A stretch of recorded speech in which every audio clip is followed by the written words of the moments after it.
What's good YouTube? It's over here. Welcome back to my YouTube channel. And I'm saying, and today that's gonna be man. I'm say. If you are new here, please like, comment, share, subscribe my YouTube channel. Subscribe when I wanna get to 3,000 subscribers. This August, and I'm saying. So yeah, guys. Today that's gonna be a piece of my sis. That's gonna kanya myself. Do I see you guys maybe to come comments again? If you are not paying, why not can play that? Amanaga. Then I doesn't use my araga. Them songs alone to post some message. Irritori basa message. Tino actor dipenge, tino content dipenge message. There's different dipenge, different regime, real life message. Gently babasa for content message. So guys, I said if you don't say please like, comment, share, subscribe to channel for more and more content message. So that's not zukaninya ya Mpengo Roby and ya Passion Java. You know what I'm saying?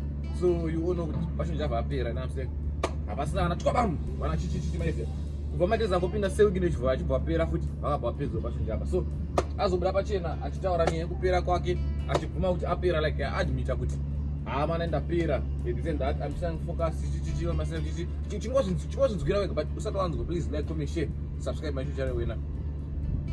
Let's get into it. Romy nini I'm trying to rebuild my ministry. So kuramba ndichinze kurira ndakasiyana nazvo.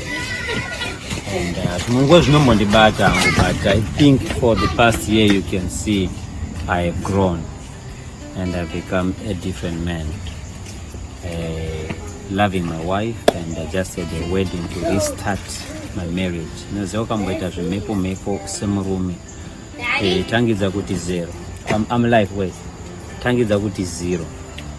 Oda mukadzi wako omitra mwe mchato wafara, then you live a life yekuti iye anoona kuti it's plain. So I did that with my wife. Nane motikari dzangu about 8 cars. I gave 3 cars. Then I sold other cars and donated to orphanages money. I'm trying to live a life yekurira kunzi wakapenga, the life in a minute. To Zimbabwe I've never did wrong to my men of God. But from the shell akamboto akabelieve kuti pastors for ED zvakandibata because I love my president ED and akazopfurikidza ndautaura about his wife. So I want to say sorry to Pastor Tom Dishel. Then vamakandiwawo pane pavanorasika vandiramba hangu mawedzi angu ndangu pavanorasika kwandiri mastatement andofunza kuti anenge ari right but are not for the public or for the church. Anombobudawo ndichirasikawo. The man is anointed. Pane vanomuvenga nevamwe vanenge vachitondifonera kuti tsika munhu roona video yaite. This video I want to say sorry kuna baba prophet vamakandiwa. Andinoona kuti apa mataura maita asiri. It's not my place to say things on public. I'm sorry. And I just want to change for the better. I bought a building in 14 million. You can Google my new building. It's for church. We open our official opening next year. I want to have a new direction in ministry because ministry is who I am. Akabata mareka wanda around 2018.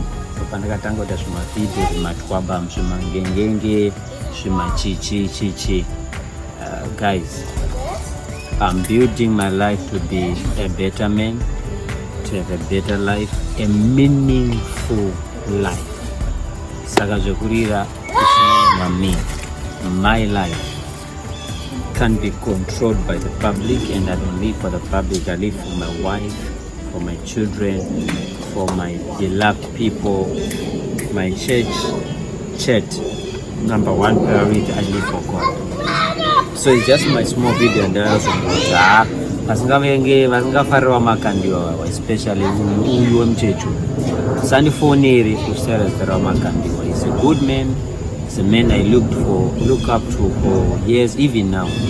Pane pamwe personal panonoti aiwa mastatements aya, but it's him and his revelation. Everyone has his own opinion in the Bible, his own revelation in the Bible. Mama revelation mahombe kuti vamwe vanzwisise. So it's just my video I have for you guys who's watching today. As you see me progressing with life, ndakunoita life nemusoro. Pane zvezvondoona utambo wangu nababa Harare nanahopo Chingongo nevamwe pasocial media ngoto Roby rinenge pinjisi yakwabuka ya. It's just social media, but one thing I'll never stop is to always believe in President Edie. Another thing I'll never stop is to preach the gospel, help the needy, take care of anyone who has nakwana, pay school fees for the people, and take care of those that need to be taken care of. Preach the gospel, live life the way I want to live.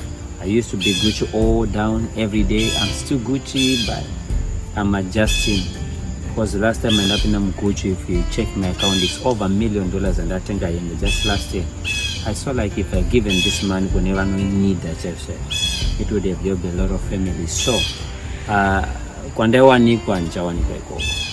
Kana maecha ndamuno chifamba nawo anchawanikwa ikoko. Ndakati tu that it doesn't mean I will not make mistake one day.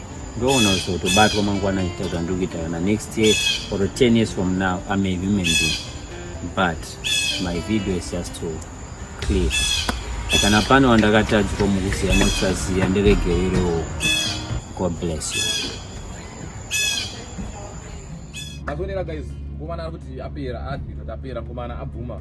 Akumunye but I'm trying to focus on myself, this and that, but we all know the truth. I'm trying to making like my long videos for you guys because you guys also complain with my short videos. So there more content, so there more news. I was supposed to make 2 videos naMupengo Roby rapashinja varo but no labor yeku editor, labor yeku shooter, labor yeku say so ndaguma balanza pachi pa 1 clip naMupengo. So naMupengo Roby arikufara video rake rakarwa kuti anonzi copyright nemukomana wemazuromo namukomana Tytie radzoswa pa YouTube naMupengo. And abhaita anonzi mashots were fired to Tytie. Adzoka akatoloda badness mukomana akatoti inini ndakatoloda badness uyo wokutora mbana anzi uyo wokutora uri anzotora chi aiwa chingozvinzwireni ngazo exaggerate uri kuti stonisha maizwa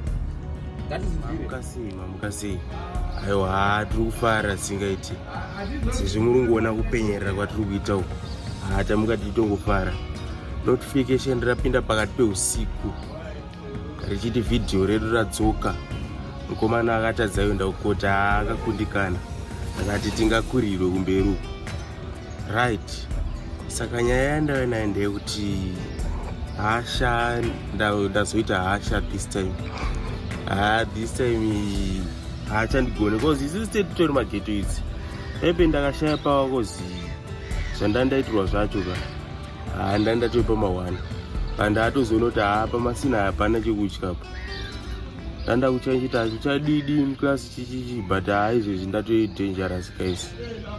I can tell you kuti this time aende munomudza mupano wemaromo kuti iye ndiye watingatorwe copyright pamukadzi wake.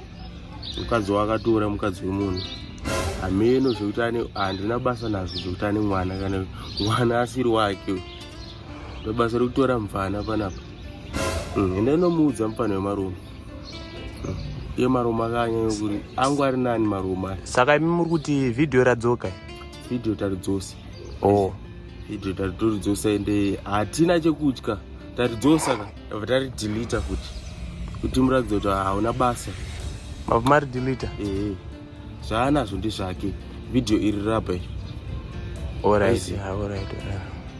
Saka hatimufara. Okay guys, mamuvi rangoma naMupengo Roby aritopenga sezara akati iwo vatora mbane ema6 mese maiziya ari kuti ndatotsamwa manje tati mageto isingati zvinwizi but tato mageto isatotsamwa nenda zvekuchi bwenews yawatanga maiziya. So mamona naMupengo Roby ari kupenga ari kufaya mashots atora video rake radzoswa apa ari Tytie pita bashachi access datasi ari rofi kubera video maiziya.